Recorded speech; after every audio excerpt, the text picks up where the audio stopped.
Playing games on your smartphone is big money. How big? Well, the industry is expected to rake in over $100 billion this year. And now there's a new hot game coming to the U.S. that could be even bigger than last year's Pokemon Go craze. But is the price your privacy? Andrea reports.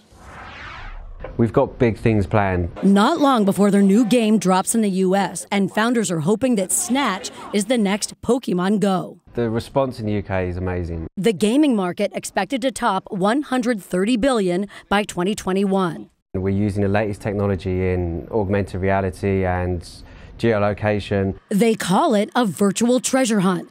But instead of searching for digital monsters like Pokemon, players hunt for real prizes and cash. The trick is holding onto your prize for 6 hours, while other players have the chance to snatch it away. We're hoping that when we launch in US, the first prize on the top of the list will be a car. Snatch says its partners include major brands in the States, but won't release any details yet. It's not just about giving away free things, it's about bringing Snatch and that brand together and developing that relationship, which then in turn delivers the actual brand messaging for each of our individual brands. But privacy experts warn against blindly downloading any app.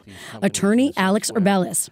In exchange for some entertainment, we are giving them our data. Data, he says, that could include your contacts, photos, location history, email, and more.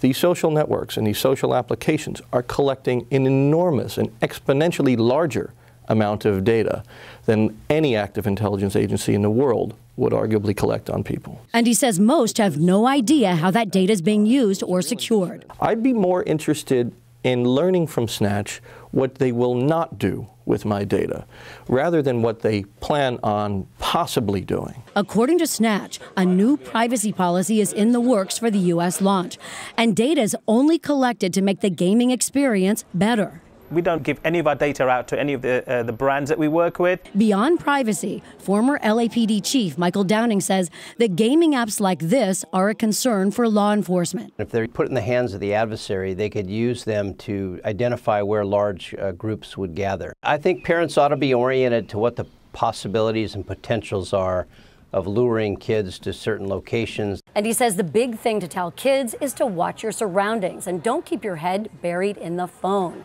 You can download the Snatch app right now, but you can't really play or win prizes until they officially launch later this year.